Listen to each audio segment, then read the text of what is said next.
Bedwam so kase me wakwa ba meda se wo hwe Adom TV na ensem no edo so de obetie bi ene se efutu akwa magana ba se wo hwe na adwumako ya wonum hwe wie mu sakyere ho nsem no mfidie ni akade wonfa bi enom wo monsansom ena mrahye bedwani ba konso atumi akwa kopi mu mrahye bedwam ensem ye fa Ghana card ho pagin chemu anya de se wo yi ano ya eyeye we ne nsem ahodo bi na mede so mo se bedwam so kase kai se wo hia me a eya freme anoche wa ba address where them live on DSTV channel 280, Go TV channel 178, Facebook no YouTube unsun sempe benye binwa rafin chimono medetwaso amam. Ghana Meteorological Agency emumpenimfo de adehwede mu oden ato Ghana ban ne mu se adwuma no mo ye ne hia pa wie mu nsatraye se nsuo beto se mframa ya no oden eba se de wiem beko bia no mu ne dika hu no abo Ghana fo ama ne ye se be ya ye be ya hobo na ya twen na akade ne mfidi ode ye adwuma no se de esi awie wo na ye dada nti efiri ne kwekwa se wakasa omanfo dodo na se de ne gidi o se wo nkrofo we de do mo kakra emem ne nyina ye mfidie ya wono mu ni nti sa ban pese wo mo adwuma ne kwayie na Ghana fo nya gidie ye so wo mu a mfidie ne akade a wode ye adwuma no onfa bi emrewo adwuma na ye no ye bune be kase science ye gigi data fa ne data pese bia awie mu hye se na esitie ensu a wo mframa na ye hunu mu no se na esitie wind mframa no ne direction aye ko ne speed aye ko sa na mani nyina akeka bomu de ma weather forecast no eye mfidie na ye de geda ebi wo ha eye nipa na kwotena se record na maako ye wo mfidie aba abefo a no no atimi record sa parameters ne nyina na de abrewo enti aban in 2021 e wo budget mi kra de hyemu se o tutu ne ma yobetimi de ahye meteorology no mu kena se deputy minister kan to retool Ghana Meteorological Agency. We are hoping says I retool in the bebaso entem na nema ye hia nyina be metimi aye adwuma no pere pa ne nsa be kan nyina so afo abi de akira wo hwe nkitahodie ho nsem so ama poma aboaten ekasi sudua se aban ye krado se emoa biara asoye hia no wode bema wo mu se be obetumi aye wo no madwuma yi. As a digitalization ministry, say best support you with all the tools and encouragement that they need. Send you to me, I no my efficiently. Inti abang so at the support which especially for this one.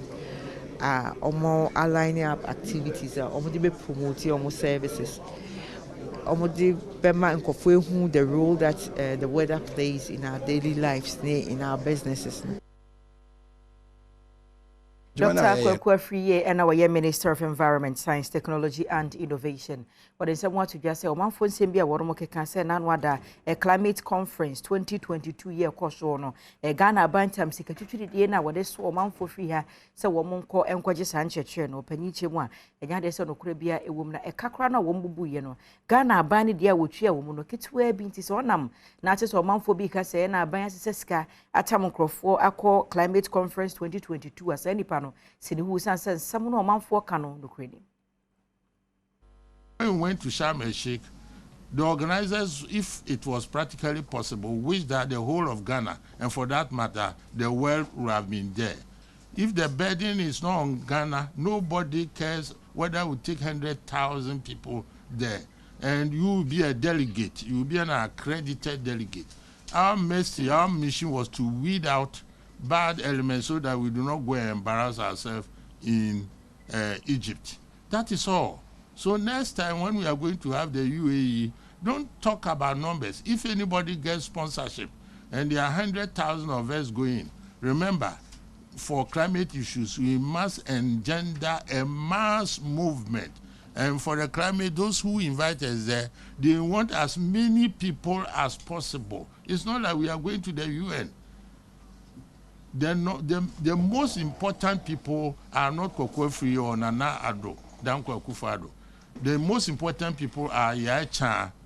Kofi Kinto, Yao Mensah, and if they and the taxi driver, if they they get this climate change action, they will know that they are, especially the concept of carbon footprint. Everything that they do, if they reduce their carbon footprint, then in aggregate we will be mounting an assault on this climate change issue. The minimum financial burden was on government the last time we went to Sharm el-Sheikh. Case closed. Yanko my Ghana Yamarche Bejafi Brashe Bejamono Adom Kuma Hono Bano then a kiss or latu for sending some watcha. Nani Nako some more dema battle commission says see I for the abatum penny for any more. Say one ship one into Mayamra say oh my moi. A dear bemo and ya quenya and what to buy a Ghana cardinal. Sa mammy about commission and the commission no. Motion wants some wide from sunset. Besis Abrea one year case, Nadia said Ghana ni bia and sa a kind of Ghana card. Say, Cobase, said the NIA for one said, and ye, card no more manfobino. Nasa breast to say Quatuaba, Nampenny and Panum, Raship Benny to say Ghana card and Quan, and a man who came out to a bar, and say Ghana for the Runebi Honoma, when Yaquayan to a bar into a stray, some penny for this redeem penny for him. He proceeded by saying that currently about 2.5 million cards are yet to be printed. Ladies and gentlemen, these are the words of the National Identification Authority and not the minority. It is also a fact that the registration process for the Ghana card has been characterized by several difficulties, including logistical constraints. The National Identification Authority has further admitted that the issuance of Ghana card is a continuing process and therefore cannot be completed at any point in time. Therefore, making the Ghana card the sole requirement for voter registration cannot be accepted, as it will deny millions of Ghanaians their right to register and vote. Odito dom kumanenim ewo mrahye bedwem se womo ebeka wono ho abom womo ne NDC amanyoko no ensore wona womo eka bia wom no ma bobo ho afa eye emra foforo a eye CI no eho.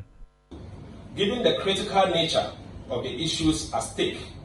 and the potential of this CI to undermine our democracy and thereby disturb the peace and security of our country,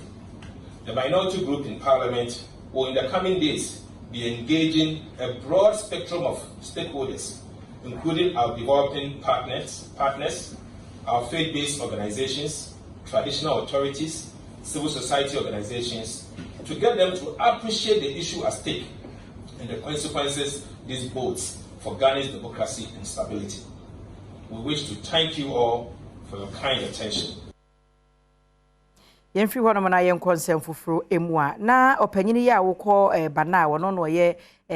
mrahye bedwane ye wo hono Ahmed Ibrahim na nkomo bi ikoso wo mrahye bedwam e na omanfo bi busa sa anye bia no abato komisa waba no mu busa se wo gina hono mo se Ghana card nko na yemfa nto aba no card no ye hena port ye dia sanse ohweso a wo mo atro ECOWAS identification card na se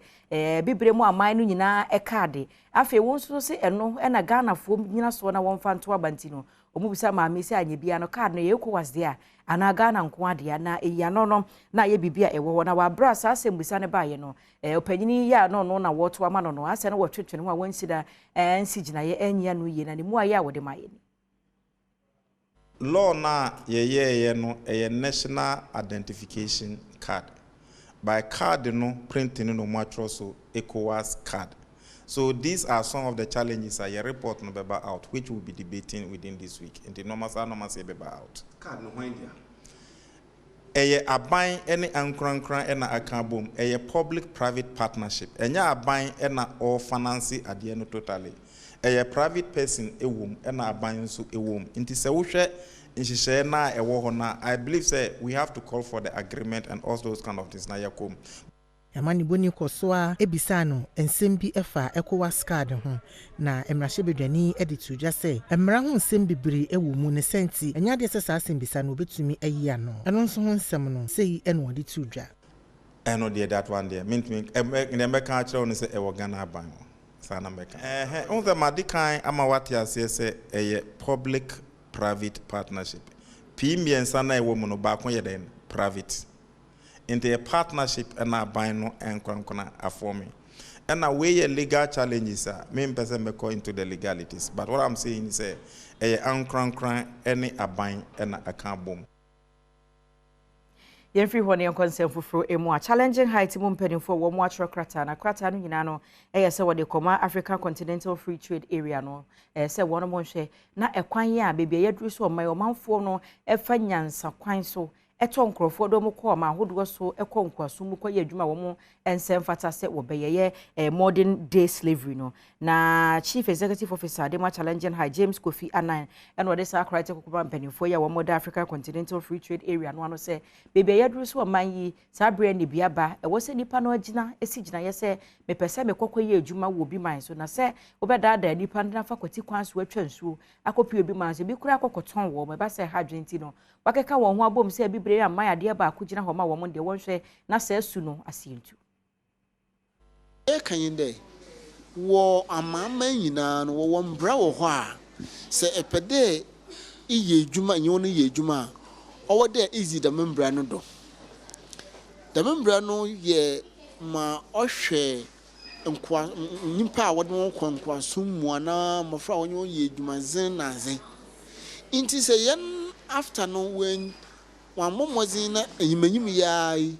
wama one member countries no amfa mbre bi amba na one share companies na wo within the enclave no na one also one di dwuma bi wo one supply chains no mu a anhwen yi a ye be ye dwuma na kapembre a or the export ko a product no so osan mbre na ochechire yen wo other countries nti na ye ntum na ye mfa yen product na nko nti me pede ye kan de after companies one chance there wo di dwuma wo hwe human trafficking and modern slavery e wo one supply chains no say enyi obiri ye dwuma ye wode wankasa won bra wo ye mbra bi wo de say ye dwuma e bia the number of hours of work e bia amount of salary a ye de ba man e bia edwuma no environment no wo address ni na in a policy format nya anokeke nemo in a policy format say wo share wo do one website nda obi anyo be ye edwuma bo de okay the membre na wo da to akwem nti oye basically no dem obaya after companies no one product na wo do other countries no all face problems. Yenko amanyonsem voter regional zongo caucus coordinator dema NDC Hajia Hawa Tahiru no den semwa tujano wache se Ghana man penyida da His Excellency John Dramani Mahama opanyini wasasoma mwakofa nkrata ama no so bijira se Frankatuni ewendi se moyo koni dim na afempinu ne adunu nan wakwa akusina ni makohwe so besenya man penyini dibre no na wose campaign ene day na wonom air lunch na wo lunch na University of Allied Health Science ya no ewo sokode hono na chese empanimfo behia ne day na sadie opanyini peso obone ntoa afie da yanimo no wo mo apa hontoma kroma yeshe yanso ye peso oba oye mampeni dada ne waya ma voter yenim MPP fo twantro se wonye bibia waye ade ntino emoye ne ya ade ya boye ho se ye twen no se emma titiri se na sesi a bibia mo aye den ye boa omunya ekran ko wa bedru ha ye ni age pa se voter de NDC nso ye voter nti ye ni age pa se oba we choose voter region enwachi osan ene framantemu treasurer ya woda NDC amanyoko na no Daniel Kojo Agbukpa etwetwen enkomo no kyerɛkyerɛ enhyehyɛ bi a wɔn ma ya wode etwen enkane mampanyini ensra sha wode eba framantem no emu. You will be at the city house, the city auditorium, at the UHAS campus, main campus. That is where the main activities will take place. Then after, we join other adjoining constituencies to send messages to delegates within these constituencies. Apparently, that's what is going to happen tomorrow. So after UHAS, where will you go? Oh, after UHAS, we'll go to West. Then from West, we'll move to Samdai. Then after Samdai, we'll move to Hohway. Yanko bono epo ye mantem no emu na nanu matran konwa ye omo watachima wode adehwede ye mu ode ato Ghana ba na afa dwumekwaya pa na oman mu se wonhwe womasua ho nsem so Africa bi womfo ye a womo ka bi womo womasua mu nsem mu anim se wosrada oba ye tachima ho no ma ye ta no a wonom ewo University of Education Winneba College of Distance and E-Learning ewo ho na mpotem ho no na se aban su apon bia ni ho ti sabri anka se suku ni wo ho na wa dan won sa se ne de kampanimfo hwe no ntintim nkrata nto so na nka me ya aban su apon edikan ewo mpotem ho. On behalf of the Treasury Council, no, and a year proposal, and a miaso who say, yeah, Ghana National Association of Teachers, or trustee, no, at the command, Director General of Ghana Education Service. Best of Education with the center now, who's a symmetry. A bit me a funny paper 10,000 much run sorry at the go, and it's Yamiadum. Omade Abrain,